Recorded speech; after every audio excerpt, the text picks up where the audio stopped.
நடைபெற்றுக் கொண்டிருக்கிற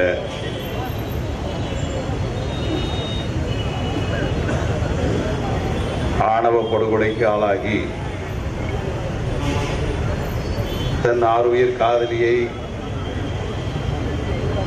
இவ்வுலகத்தில் தனித்து வாழ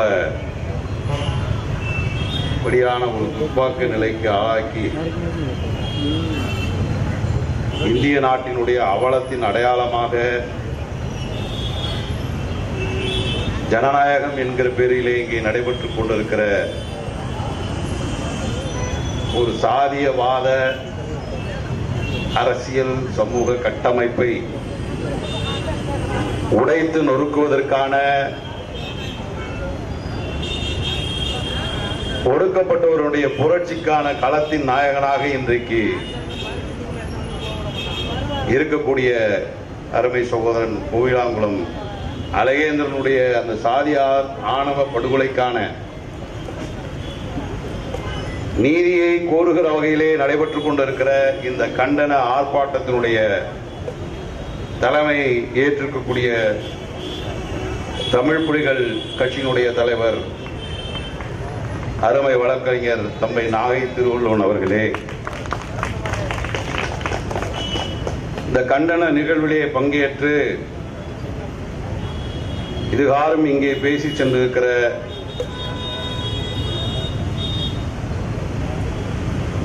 மரியாதைக்குரிய விடுதலை சிறுத்தைகள் கட்சியினுடைய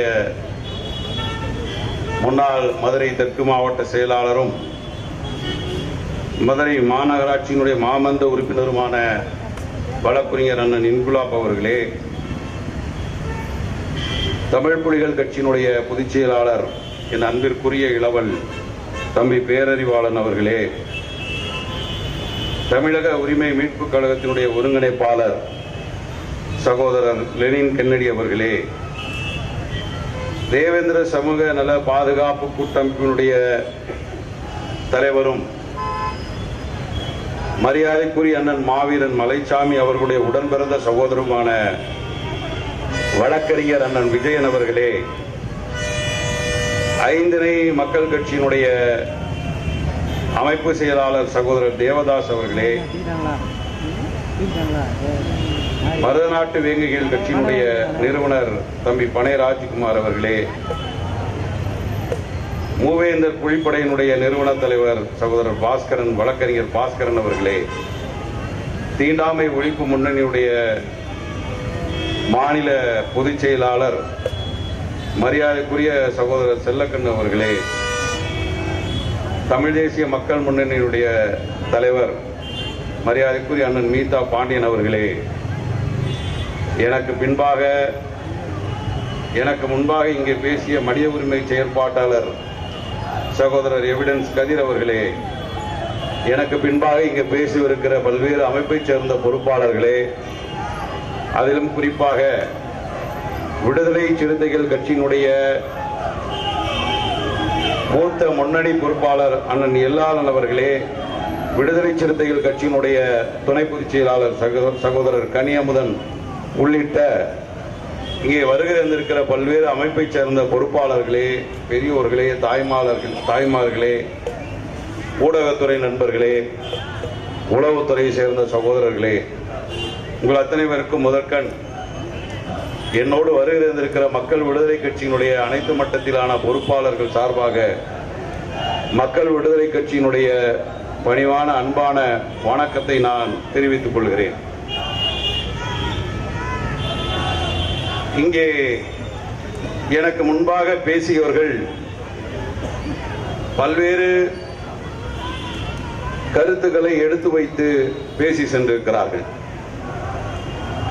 ஆனால் இங்கே பேசியவர்களிலே மிக ஆழமாக என் எண்ணத்தையும் கருத்தையும் சிந்தனையும் செயலையும் என்னுடைய உள்ளார்ந்த மன உணர்வை தொடக்கூடிய வார்த்தைகள் தங்கை கௌசல்யாவிடமிருந்து நான் பெறப்பட்டிருக்கிறேன். அதே போல் சகோதரர் எவிடன்ஸ் கதிர் அவர்கள் இங்கே பேசுகிற பொழுது அன்றைக்கு இத்தாலியிலே ரோமாபுரியிலே வலதுசாரி இடதுசாரி என்கிற வார்த்தை தீர்மானிக்கப்படுகிற அந்த தருணத்திலே ஸ்பார்டக்கஸ் என்று சொல்லக்கூடிய அந்த புரட்சிகர இளைஞன் அந்த ரோமாபுரியினுடைய அரசவையிலே பேசுகிற பொழுது அவனுக்கு இடது பக்கம் இருந்தவர்கள் எல்லாம் முற்போக்கு சிந்தனையாளர்கள், அவனுக்கு வலது பக்கம் இருந்தவர்கள் எல்லாம் பிற்போக்கு சிந்தனையாளர்கள். அவர்களை சுட்டுகிற வகையிலே இடதுபுறம் இருப்பவர்கள் வலதுபுறம் இருப்பவர்கள் என்று எடுத்துச் சொல்லி பேசினான் என்கிற அந்த வரலாற்று அடிச்சுவடியில் இருந்துதான் வலதுசாரி இடதுசாரி என்கிற வார்த்தை கருவுற்றது என்பதை வரலாற்றிலே நான் படித்திருக்கிறேன்.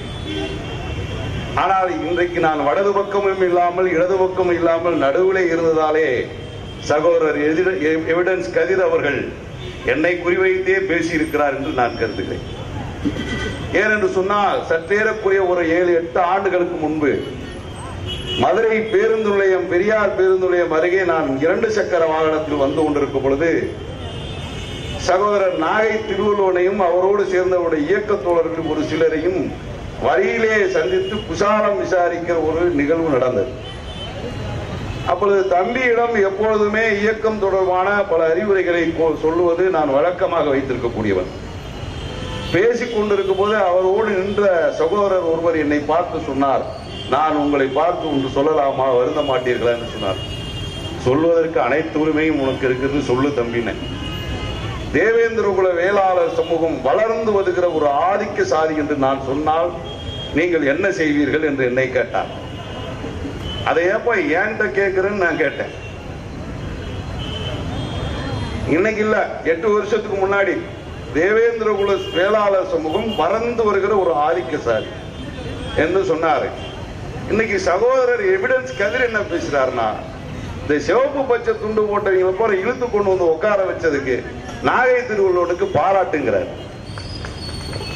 நீங்க எல்லாம் என்ன நினைச்சுக்கிறீங்கன்னு எனக்கு தெரியல. அருந்ததியர்களுடைய உரிமைக்காக அருப்புக்கோட்டையிலே மாநாடு நடத்தியவன் என் முப்பாட்டன் தியாகி இமானுவேல் சேகர்.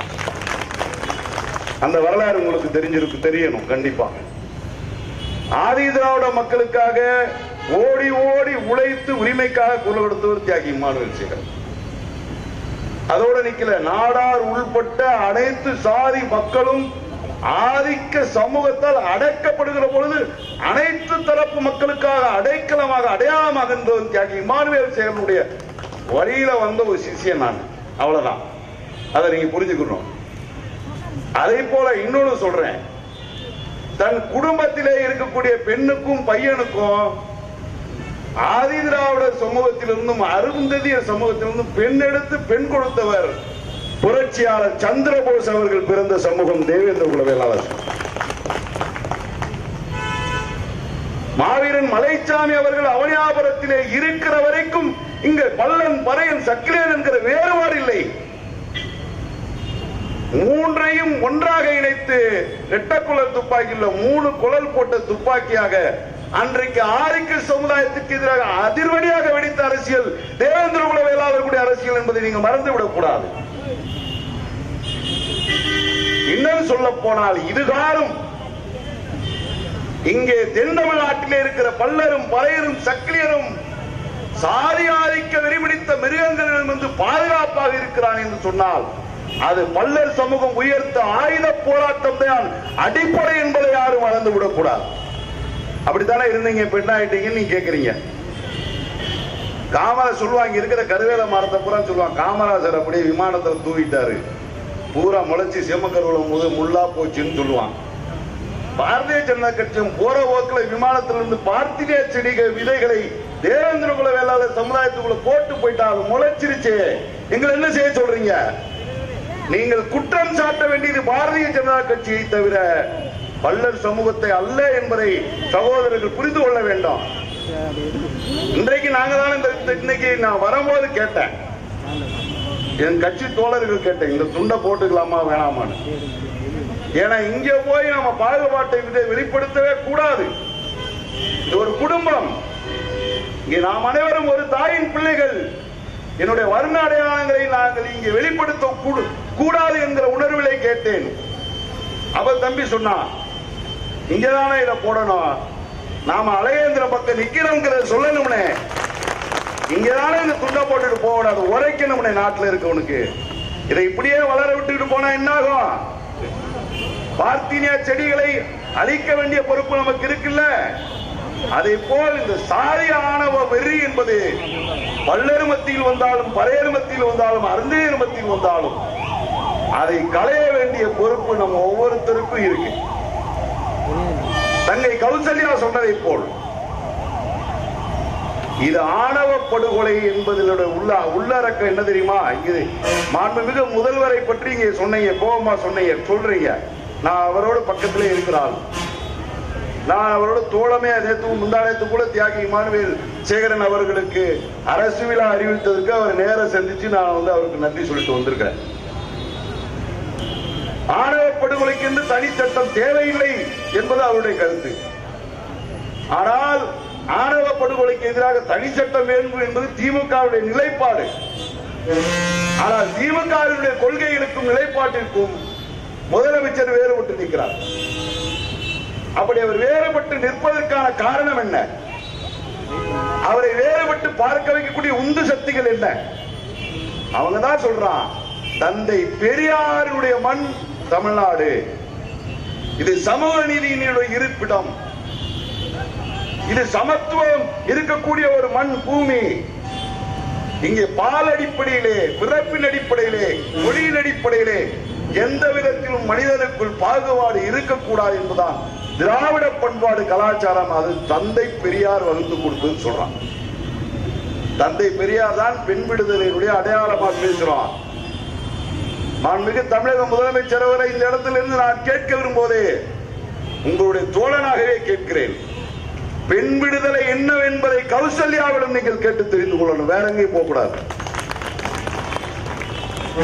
சொல்லுங்க. தன்னுடைய துணையை தேர்ந்தெடுக்கிற இயற்கை உரிமை, natural right, it is a fundamental right. இது அடிப்படை உரிமை. ஒரு பெண் தன் துணையை தேர்ந்தெடுக்கிற உரிமை அவளுக்கு இருக்கிற பிறப்புரிமை, இடையில வந்த உரிமை கிடையாது, பிறப்புரிமை. ஒரு ஆண் தன் துணைவியை தேர்ந்தெடுக்கிற உரிமை பிறப்புரிமை. இது இயற்கை அன்னை வழங்கி இருக்கக்கூடிய உரிமை. இது சாதி வளையத்தை போட்டு போட்டு அப்படியே சிறைச்சாலை மாதிரி பகுத்து பகுத்து வச்சிருக்கீங்க. அப்படி என்றால் கௌசல்யா இன்றைக்கு தன் கணவனை இழந்து நிற்பதற்கு காரணம் என்னவென்று சொன்னால் அவருடைய பெண் உரிமை இன்றைக்கு பறிக்கப்பட்டிருக்கிறது. இங்க அழகேந்திரனுடைய காதலி பிரியா, ருத்ரபிரியா, ருத்ரபிரியாவினுடைய உணர்வு என்ன என்பதை இந்த அரசு கேட்கணும். நீ யாருகிட்ட இருந்து விசாரணையை தொடங்க போற? அழகேந்திரன் அப்பா அம்மாட்ட இருந்து தொடங்க கூடாது. நீ அவன் தனக்கான வாழ்க்கை துணையை தேர்ந்தெடுப்பது ஒன்றுதான் அவன் உயிரை விடுவதற்கு காரணமாக ஆகியிருக்கிறது என்பதை கருத்தில் எடுத்துக் கொள்ள வேண்டும். விசாரணையில எடுத்துக்கணுமா வேணாமா? அப்படி என்று சொன்னால் பெண் உரிமை பறிக்கப்படுகிறதா இல்லையா? சொல்றான் அருந்ததி பையன் நம்ம சமுதாய பெண்ணை தொடக்கூடாது. அப்படின்னா அழகேந்திரனை பொன்னுருவன் சொன்னா சங்கர் கொலை செய்யப்பட்டது நியாயமா தப்பா?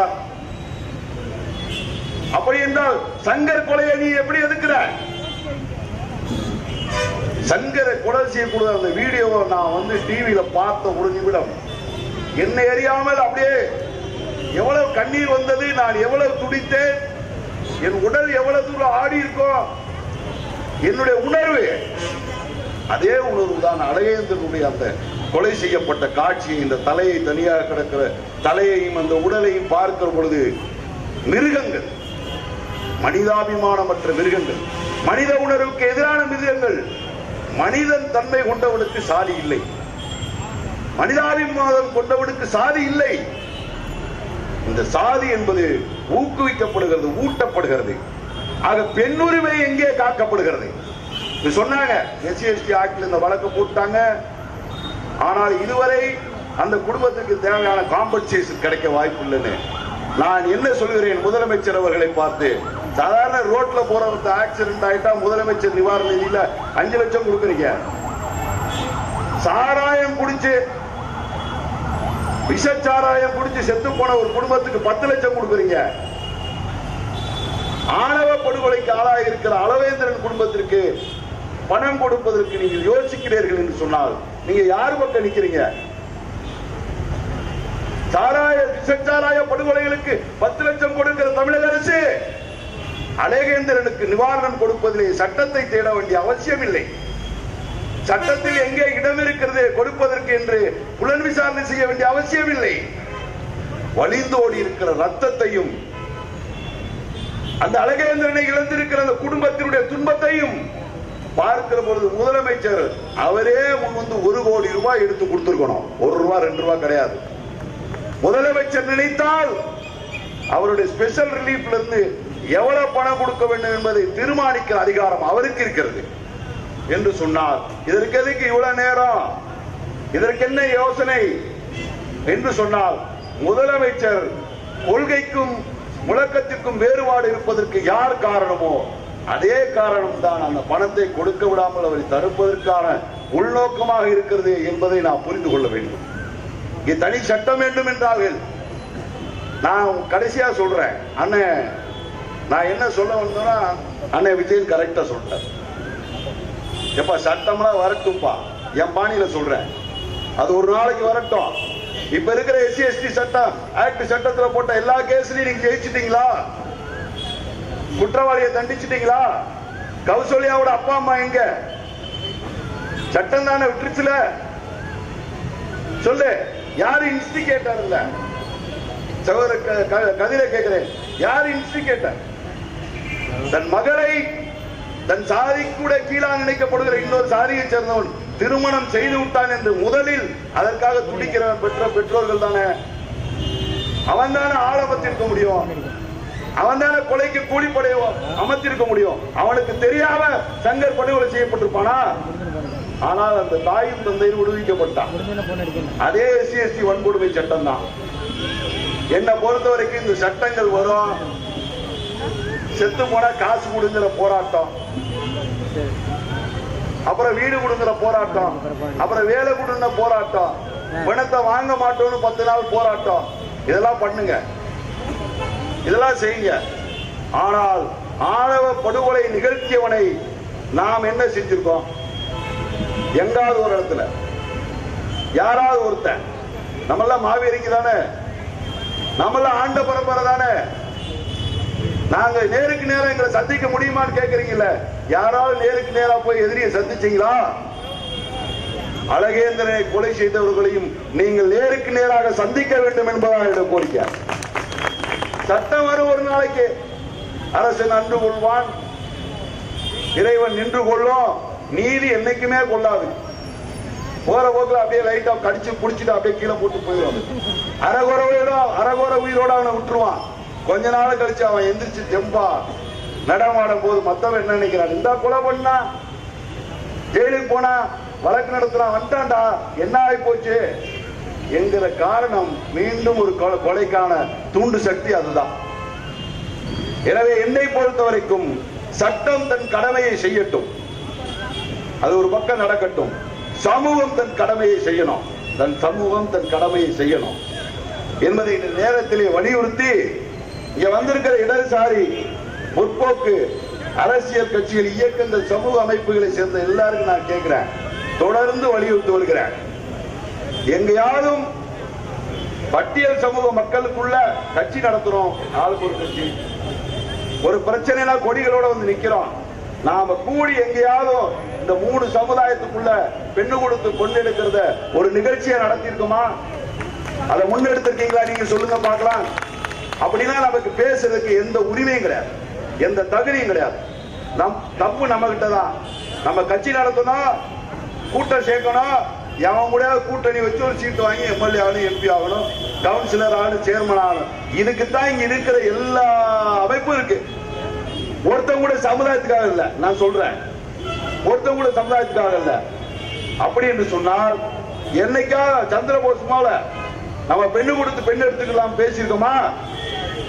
அது ஒரு நிகழ்ச்சியா நடத்தி இருக்கோமா? தம்பி நாய திருவள்ளுவன் அதை எப்படியா செஞ்சுட்டாரு, அது நம்ம சொல்லல அந்த ரகசியத்தை.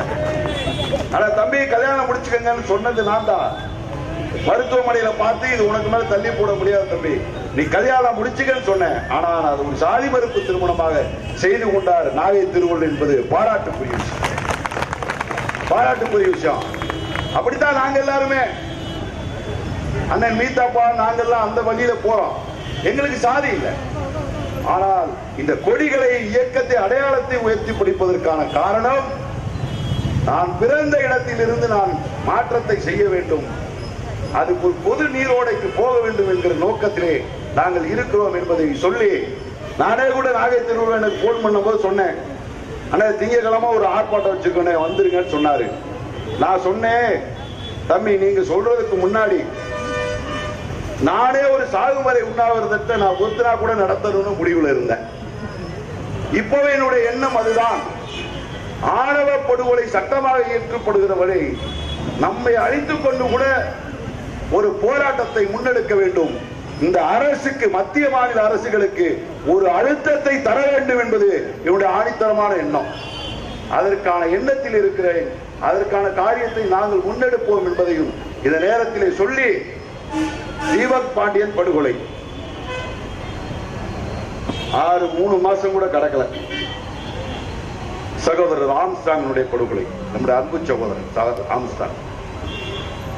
எப்ப பார்த்தாலும் பிரதர் ஒரு நிமிஷத்துக்கு 100 தடவை கூப்பிட முடியும். நடந்திருக்கிறது. எனக்கு என்ன தோணுதுன்னா, ஏதோ ஒரு வகையில நாம் எல்லாருமே இன்செக்யூர்டா இருக்கோம். தமிழ்நாட்டில் இருக்கக்கூடிய ஒட்டுமொத்த schedule cost and schedule try people, we are in an insecure condition. நமக்கு எந்த விதத்திலும் பாதுகாப்பு இல்லை. இந்த போராட்டங்கள், இந்த ஆர்ப்பாட்டங்கள் மூலமாக நாம் சொல்றாரு கதிர் சொல்றாரு, நான் கொண்டு டிராப்டே கொடுத்தேன், அதுக்காக கடுமையான முயற்சி எடுத்துக்கிட்டோம், நான் பார்த்துக்கிறேன்னு சொல்றாரு. வெளியே வந்தவர்கள் மாற்றி பேசுறாங்க. இதற்கான சட்டம் கொண்டு வருவதற்கான வாய்ப்பே இல்லாத சூழ்நிலை இருக்கு. நாடாளுமன்ற உறுப்பினர்களை தனிப்பட்ட முறையில் சந்தித்து பேசணும், அதற்குரிய எந்த காரியமும் நடக்கலைங்கிறாரு. நான் திருப்பி சொல்கிறேன், இந்த எல்லா பிரச்சனைக்கும் ஒரு தீர்வு இருக்கு என்று சொன்னால் அண்ணன் மலைச்சாமி போகணும். திருப்பி இந்த பிரச்சனைக்கு தீர்வு எங்க இருக்குன்னா, நான் ஓப்பனா சொல்றேன், இன்னைக்கு நாகை திருவள்ளுவர் நடத்தக்கூடிய இயக்கத்தில் பல்லர்களும் பறையர்களும் இல்லை, இருக்கலாம் 1 or 2, நம்ம மீகர் பர்சன்டேஜ் இருக்கலாம், 1 or 2 இருப்பாங்க. அதே போல விசிகாவிலையும் there are peoples from other 2 subcaste. அருந்ததியிலிருந்து Devendra குல வேளாளர்களும் 1 or few, ஒரு மீகர் பர்சன்டேஜ் இருக்கு அங்க. அதே போல நாங்கள் நடத்தக்கூடிய இயக்கத்தில் அதுவும் இல்லை. நாங்கள் எங்களை தவிர மற்றவர்கள் எங்களிடம் வருவதும் இல்லை, அந்த சூழலே இல்லை. இன்னும் ஓப்பனா ஒத்துக்கிறோம். இந்த நிலைமை இருக்கிற வரைக்கும் இந்த நிலைமை தொடரும். அந்த நிலைமை தொடர்ற வரைக்கும் இந்த நிலைமை தொடர்ந்துகிட்டே இருக்கும். என்னைக்கு 3 பேர் ஒன்னா சேர்ந்து நம்முடைய மக்களை ஒன்று திரட்டி நம்முடைய வாக்கு வங்கியை கன்சாலிடேட் பண்ணி schedule cost people, schedule try people தமிழ்நாட்டினுடைய பொலிட்டிக்கல் பவரை டிசைட் பண்றோமோ அன்றைக்கு தான் இதற்கு நிரந்தரமான தீர்வு வரும். இதுதான் சொல்யூஷன். அதே போல ஒன்றாக இணைந்து அரசியல் செய்யும் பொழுதுதான் 3 சமூக இளைஞர்களுக்கு இடையில ஒன்னா நின்று ஃபீல்ட் ஒர்க் பண்ணும்போதுதான் ஒரு அன்பு, நெருக்கம், பாசம் ஏற்படும். அருந்ததியர் குடியிருப்புகளுக்கு தேவேந்திர குல இளைஞர்கள் போகக்கூடிய, அரசியலுக்காக போகக்கூடிய சூழல் 1980-90 இருந்தது. இப்ப இல்லையே. அதுதான் மற்ற இதர பிரிவுக்கு இதுதான். என்றைக்கு பொது காரியத்துக்காக நாம் அனைவரும் ஒன்றிணைந்து இளைஞர்கள் ஒரு உணர்வோடு நிற்க முடியுமோ அன்றைக்குதான் நீங்க பாசிச, பாஜக, RSS என்கிற அந்த சமூக விரோத அரசியல் கும்பல் நமக்கு சாதி ஆதிக்க உணர்வை ஊட்டி வச்சுட்டான். இந்த வலைத்தளங்கள் தான் காரணம், சோசியல் மீடியா தான் காரணம். 24 மணி நேரமா ஆண்ட பரம்பரை, அந்த பரம்பரை, இந்த பரம்பரை, அங்க இருக்கு, இங்க இருக்கு, அந்த கல்வெட்டுல இருக்கு, இந்த செப்பேட்டில் இருக்கு, அதுல இருக்கு, இதுல இருக்குன்னு திருப்பி சொல்லி இந்த செல்போனை பயன்படுத்தக்கூடிய இளைஞர்கள் எல்லாம் மூளைச்சலவை செய்யப்பட்டு தானும் ஒரு சாதி ஆதிக்க உணர்வுக்குள், தானும் ஒரு உயர் சாதி சிந்தனைக்குள் தள்ளப்பட்டிருக்கிறார்கள். அதிலிருந்து இந்த சமூகத்தை மீட்டெடுக்க வேண்டிய கடமை ஒன்று நமக்கு இருக்கிறது. அந்த கடமையை நாம் நிறைவேற்றுகிற பொழுதுதான் உண்மையான அரசியல் என்பது பிறக்கும். அதுதான் நம்ம இன்னைக்கு ஆம்ஸ்ட்ராங் போன்றவர்களையும் தம்பி தீபக் பாண்டியன் போன்றவர்களையும் இழக்கக்கூடிய சூழ்நிலை இருக்கு. அதுல பாருங்க, தொடர்ந்து தென் மாவட்டத்தில் போல கொலை நடந்துகிட்டே இருக்கோம். முன்னாடி பாஸ்கர் போவாரு, பின்னாடி நாங்க போவோம். முன்னாடி போய் அவர் ரெடி பண்ணி வச்சிருவாரு, நாங்க போய் சேர்ந்துருவோம். அப்போ அதே டிமாண்ட் தான். காம்பன்சேஷன் கூட, வேலை கூட, அது கூட, இது கூட. உண்மை குற்றவாளியை கைது போய் சிபிஐ விசாரணை போட்டா நம்ம சிபிசிஐடி போட்டா நம்ம சிபிஐ கேட்போம். சிபிஐ போட்டா வேற என்ன கேட்கறதுன்னு தெரியாம பாடி வாங்கிக்கிறோம். அவ்வளவுதான். அப்புறம் 3 மாசம் ரெஸ்ட். அந்த ப்ராஜெக்ட் முடிஞ்சுன்னா அடுத்த ப்ராஜெக்ட் வரும். இன்னொருத்த விடுவா, மறுபடியும் அந்த ப்ராஜெக்ட் ஓடும் கொஞ்ச நாள். என்னடா வாழ்க்கை இது? இதுக்கு என்ன முடிவு? அப்படி நடந்துகிட்டு இருந்தது கடைசியில் சென்னைக்கு போயிடுச்சு. இது தென் தமிழ்நாட்டில் வாழக்கூடிய பட்டியல் சமுதாயத்துக்காரனுடைய பிரச்சனை நினைச்சா நேற்று சென்னை ஸ்தம்பித்தது. சென்னை எங்கும் சாலை மறியல். இதே கோரிக்கை. சிபிஐ விசாரணை கூட, உண்மை குற்றவாளியை கைது செய்ய, உண்மை குற்றவாளி மறைஞ்சிருக்கிறான், காம்பன்சேஷன் கூட, இதேதான். இதன் மூலமாக இன்றைக்கு ஒரு தெளிவு வந்திருக்கு. இது தென் தமிழ்நாட்டுக்காரன் பிரச்சனை, வட தமிழ்நாட்டுக்காரன் பிரச்சனை, சென்னைக்காரன் பிரச்சனை இல்ல. இது ஒட்டுமொத்தமான பட்டியலின மக்களின் மீது தொடர் தாக்குதலும் கொலைகளும் நடந்து கொண்டே இருக்கிறது. நாம் அதற்கு எதிராக களமாடி கொண்டிருக்கும் போது இப்படி நமக்குள்ளே நாமே கொலை செய்து கொள்ளக்கூடிய அவலமான நிலை ஏற்பட்டிருக்கிறது என்பதை எண்ணி வருந்துகிறேன்.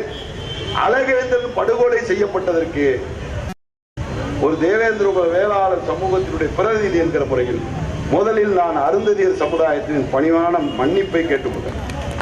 மன்னிச்சுக்கிறேன். இது எங்க தப்பு தான். இது எங்க தப்பு இல்ல. உள்ள வந்த இன்ட்ரூடர்ஸ் பிஜேபி RSS காரன், அதுக்கு விலை போன 2-3 தலைவர் எங்கிட்ட இருக்கிறான், இன்னைக்கு இருக்கிறான்.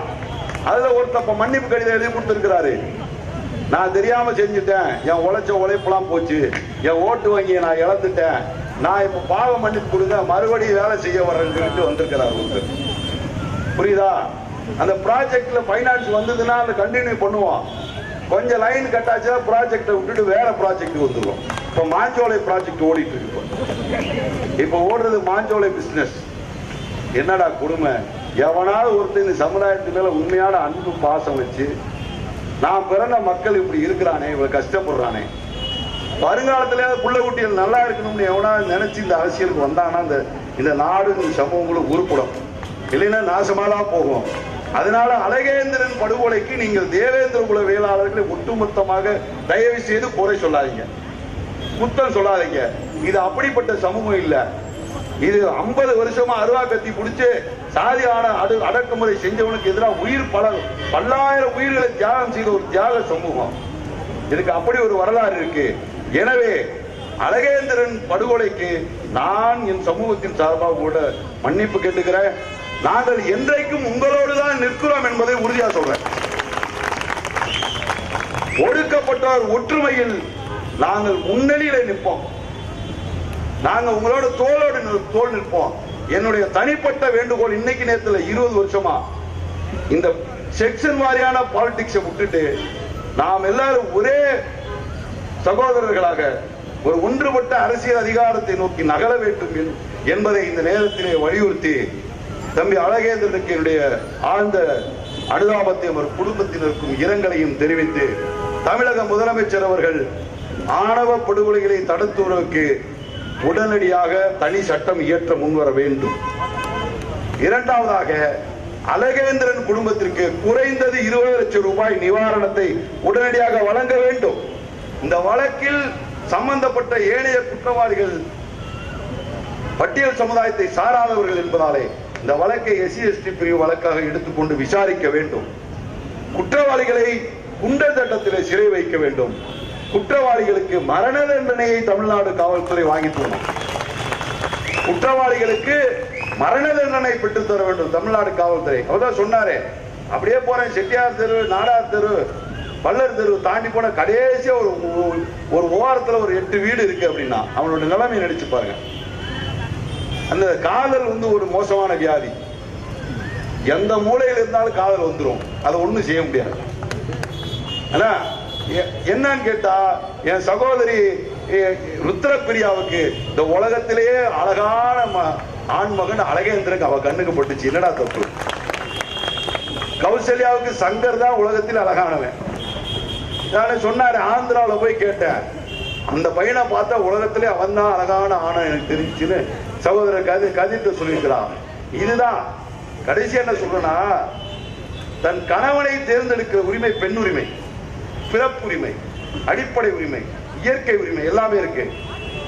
இப்ப சொன்னாங்க அந்த கரு எங்க வயிற்றுல வளர்ந்துட்டா சாதி போயிடும், இதான் பிரச்சனை. அதான் மாட்டு ஆஸ்பத்திரிக்கு போனீங்கன்னா கலப்பின பசுக்கள் கிடைக்கல எழுதி போட்டிருப்பான், பாத்திருக்கீங்களா? அங்க ஆண் மாடவே அந்த பெண் மாடு பார்க்காது, ஊசியில எடுத்து எடுத்து உள்ள விட்டுருவான், அது ஒரு குட்டி போட்டுருவான். இதுதான் கலப்பினம். அப்படின்னா இந்த பசங்கள்லாம் இனிமேல் நீடில எடுத்து எடுத்து போட்டுக்கிற வேண்டியதானே. எதுக்கு பொம்பளை பிள்ளைகளை பெற்றுக்கிட்டு அவஸ்தப்படுறாங்க, கல்யாண காட்சியம் பண்றாங்க? சாதி இடிக்குதுன்னா இன்ஜெக்ஷன் எடுத்து போட்டுருங்கடா, பிந்தடுவ ஆம்பளையே தேவையில்லை, உன் ஜாதியிலே பிறந்துடும்ல, வேற ஜாதி வராதுல்ல. எதுக்கு பள்ளிக்கூடத்துக்கு அனுப்புற, எதுக்கு வேலைக்கு அனுப்புற, எதுக்கு படிக்க வைக்கிற? கண்ணை குருடாக்கிற, பிறந்தோடனே கண்ணை ஆபரேஷன் பண்ணி பிளைண்ட் ஆக்கிட்டானே எவனையும் பார்க்க மாட்டான். என்ன கிழமை ஆடு மாடா இது? குளோனிங்ல மனுஷனை பெற்றுக்க முடியுமா? ஆம்பளை பொம்பளை சேர்ந்து தாண்டா மனுஷன் பெக்க முடியும், அடுத்த தலைமுறையை உருவாக்க முடியும். ஒரு மனுஷனை தேர்ந்தெடுக்கிறத குறைன்னு சொல்லி குத்தன்னு சொல்லி கொலை பண்ணிட்டு இருக்கிறான். அதை தடுக்கிறதுக்கு ஒரு சட்டம் போட்டுனா இருக்கிற சட்டமே போதுன்னு சொன்னா என்ன நாடு இது? இது என்ன நாடு? எப்படி ஏத்துக்கிறது? ஏற்றுக்கொள்ள முடியாது என்பதை கருத்தாக சொல்லி மீண்டும் இந்த கண்டன ஆர்ப்பாட்டத்திலே பங்கு பெற்று என் கண்டனத்தை மக்கள் விடுதலை கட்சியின் சார்பாக பதிவு செய்து விடைபெறுகிறேன். நன்றி, வணக்கம்.